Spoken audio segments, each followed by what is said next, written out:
It's only been 2 hours since you left, and I've eaten too many cookies.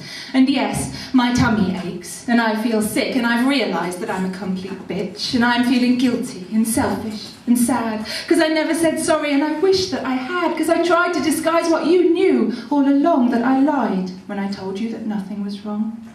I took you for granted and wasted our time, and it ruined a visit that could have been fine, and after all of that time I was wishing you'd go as soon as you did. I felt very alone.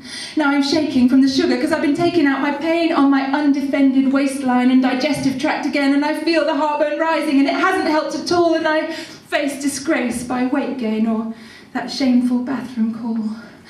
And since I blew our union, I see the gift in what was there, and I regret that it seemed like I really didn't care, and I'm sorry I involved you, but I'm learning to be real, and I can't ask for forgiveness, but I wonder how you feel. It was insulting and depressing that you had to keep on guessing, and these words don't do justice to the message I'm expressing, and I know that I was awful, and I wish it wasn't true, and so that's why I'm calling up right now.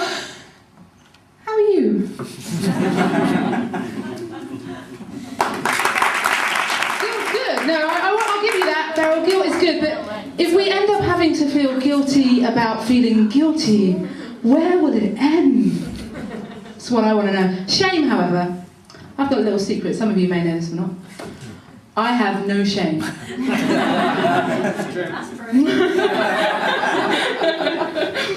Absolutely no shame. So if shame were a sin, to feel shameful, then I wouldn't have to have shame anymore about feeling shameful. It would be okay to be shameful. That's what I'm trying to say. This is a poem I wrote, which some people may have feel shame if they'd written this poem.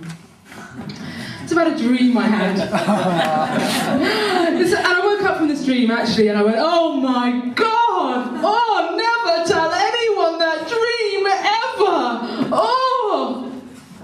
So, as I have no shame, I had to therefore I had to pledge to myself that I had to therefore then tell everybody about that dream. And this is my poem, dedicated to shame.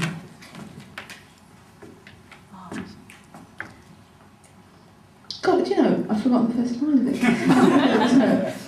Wow, in all that excitement, I've got... Does it start like Martin Luther King? Oh yeah, it does start like Martin Luther King. And then it goes downhill from there, that's right. Last night, I had a dream. See?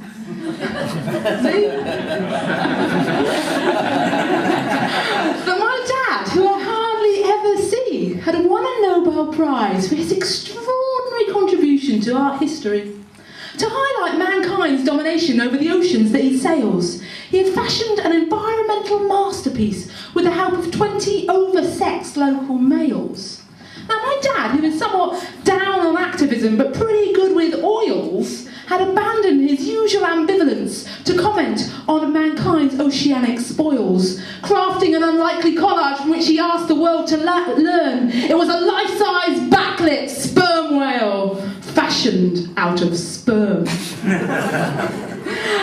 Then he captioned it with the words, "Beware of deadly semen," and signed it with his blood like some narcissistic demon.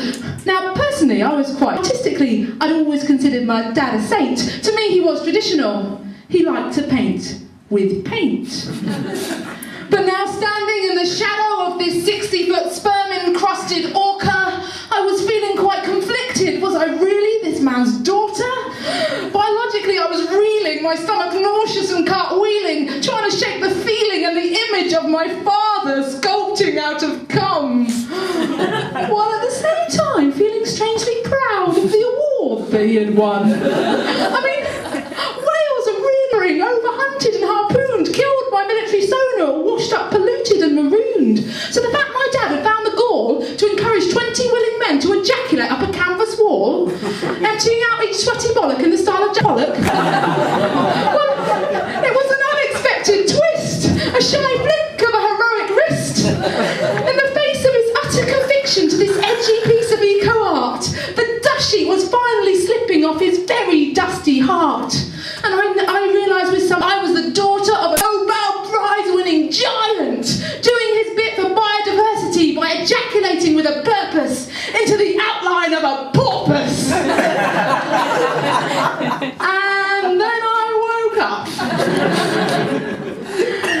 with shame shuddered to realise the symbolism behind my rapidly fading dream. I mean, just what did it stand for? What did it mean? And ignoring for this lifetime, okay, the mortifying Freudian father-daughter connotations, I noted with some horror that the sperm whale he'd created and somewhat masturbated was not, in fact, my dad's idea, but mine. And I shrunk beneath the duvet like a shy dolphin. Yeah.